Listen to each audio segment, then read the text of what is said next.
Imagine your boss handing you your paycheck on a Friday afternoon. Instead of saying thank you, you just laugh, slide it back across the desk and walk out the door forever. Why? Because while you were sleeping last night, a portfolio of boring Australian companies just deposited that exact same amount of money directly into your bank account. No alarm clocks, no commute in the freezing rain, no dealing with middle management, just pure, unadulterated financial freedom. Living entirely off dividends is the holy grail of retirement. It is the point where your money works harder than you do. But if you listen to the suits in the financial industry, they will tell you this requires $5 million and a degree in economics. That is a lie. Today, I am going to show you the brutal, verifiable math of exactly how much cash you need to replace your Australian salary forever. We are going to strip down the hidden tax loopholes, expose the lethal trap of chasing high yields, and look at the exact exchange-traded funds that can pay your bills. But first, you need to understand the greatest legal cheat code in the Australian tax system. If you try to live off dividends in the United States or the United Kingdom, you get completely screwed by the government. It is called double taxation. The company makes a profit and pays tax to the government. Then they hand the leftover profit to the shareholders as a dividend, and the government taxes that exact same money a second time. But Australia is different. We are one of the only countries on earth that uses a brilliant little system called dividend imputation, otherwise known as franking credits. Back in 1987, the Hawke government actually did something useful. They decided that taxing the same dollar twice was a rip-off. Here's how it works in the real world. Let's say an Aussie company makes a profit.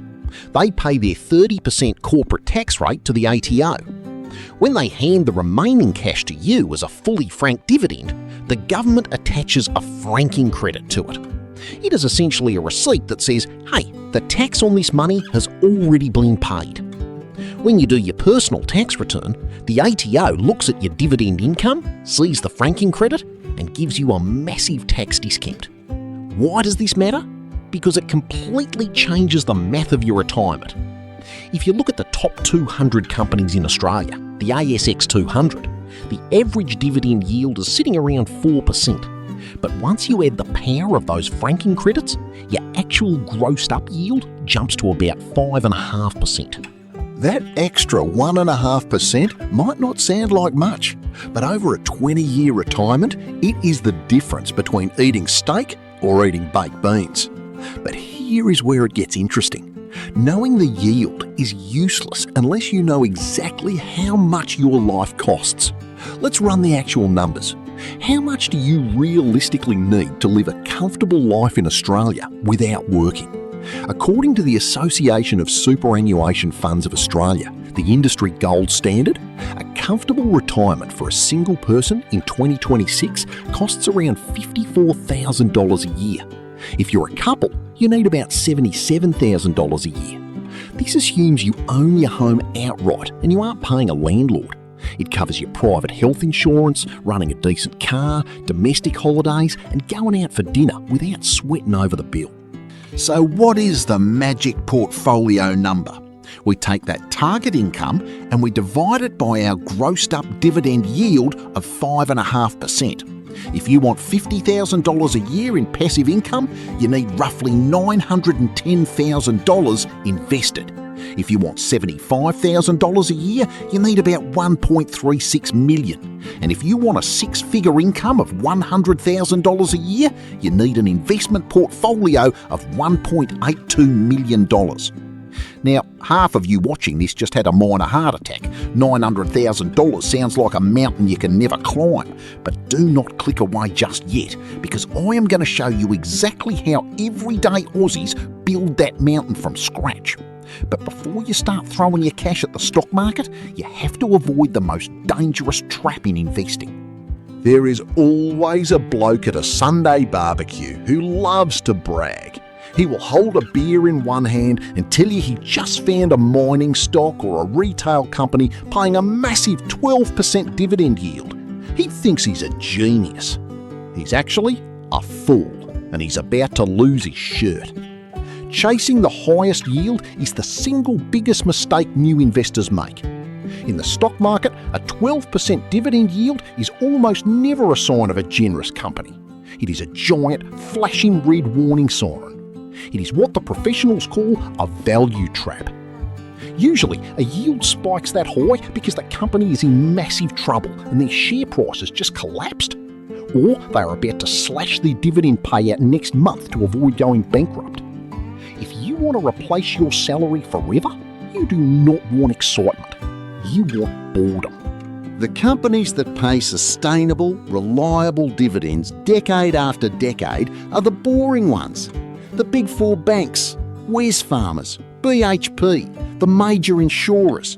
They sit there quietly dominating the Australian economy and paying out 4 to 5% a year, plus franking credits with absolute clockwork consistency.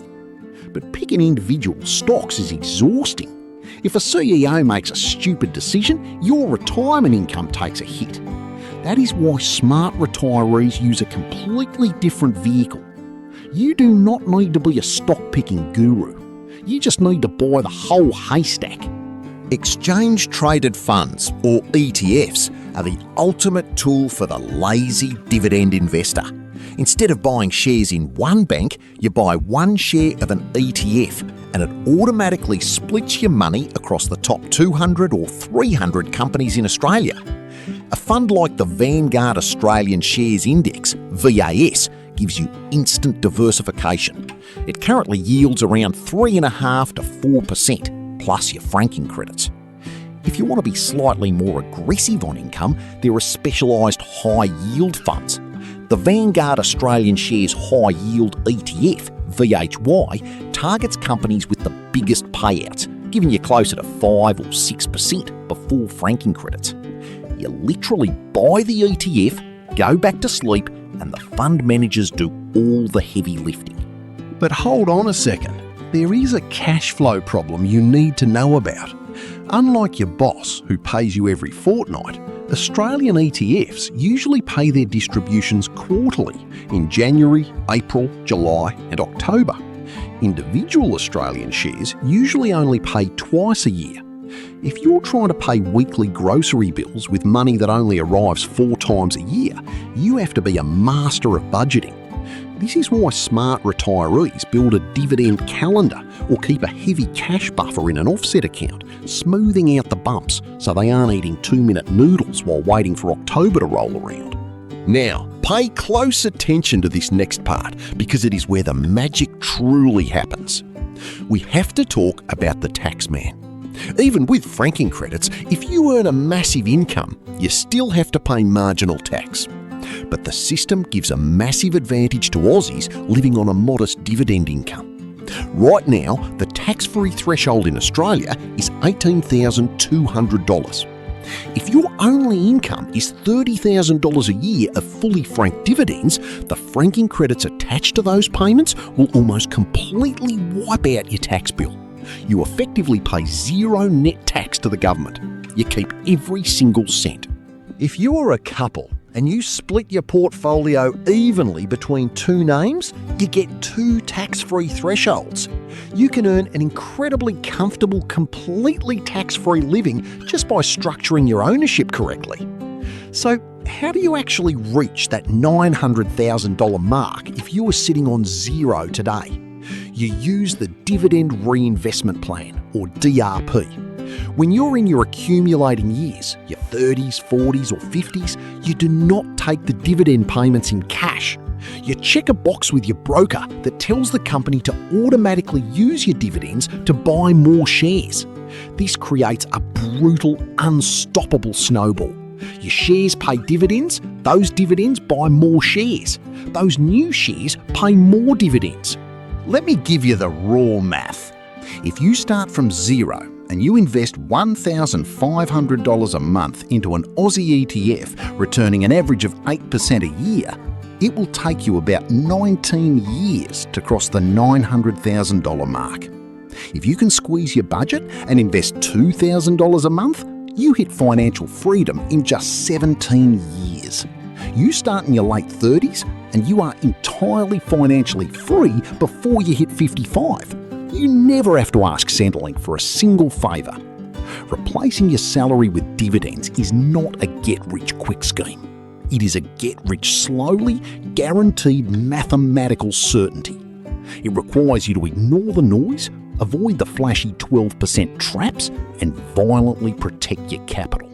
If you understand the power of franking credits and you have the discipline to let the snowball roll, you can absolutely buy back the rest of your life. I want to know where you stand right now. Jump into the comments and tell me, what is your exact freedom number? How much passive income do you need a year to finally tell your boss you are done? Drop it below and I will reply to you.